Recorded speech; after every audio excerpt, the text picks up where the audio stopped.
She burned nearly 300 people alive, not out of cruelty, but because she believed their screams would save her soul.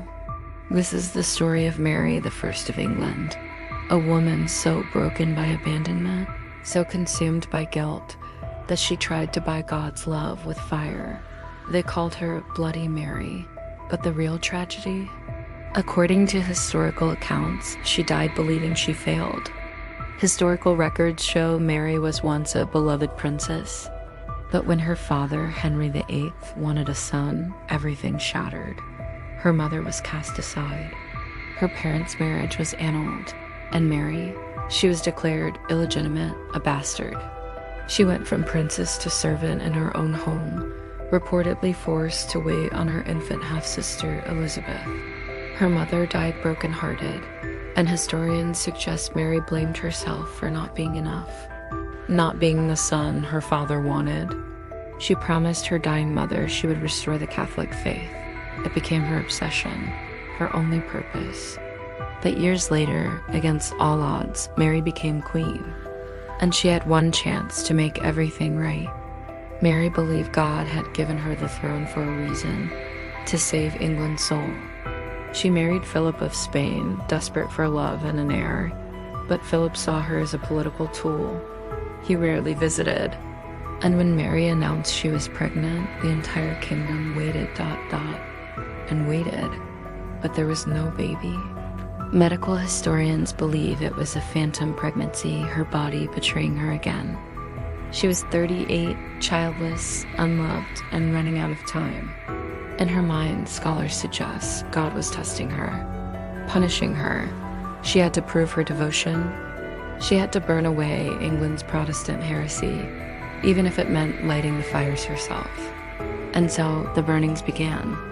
Between 1555 and 1558, historical records document that Mary's regime burned approximately 280 Protestants. Bishops, scholars, even pregnant women. Contemporary accounts suggest she attended some executions, believing she was delivering souls to God. But according to some historians, at night she couldn't sleep. She prayed for hours, begging for a sign that God approved, that she was doing the right thing. But the sign never came. Her people hated her. Her husband abandoned her, and her body still no child.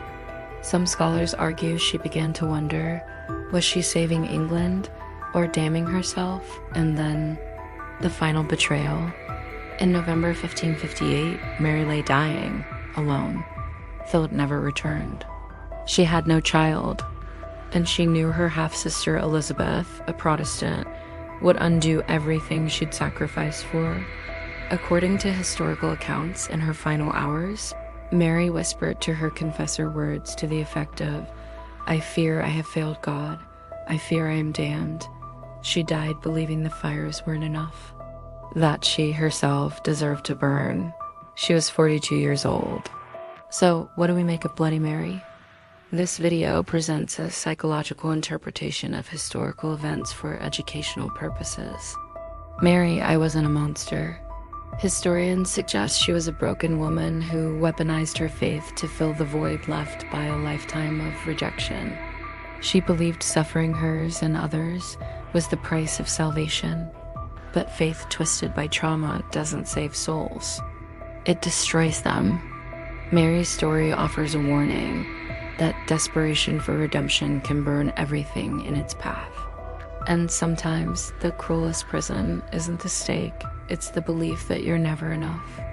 So here's my question for you. Can we separate the person from their crimes? Can someone be both victim and villain? Let me know in the comments. And if this story made you see history differently, hit that subscribe button. Thanks for watching.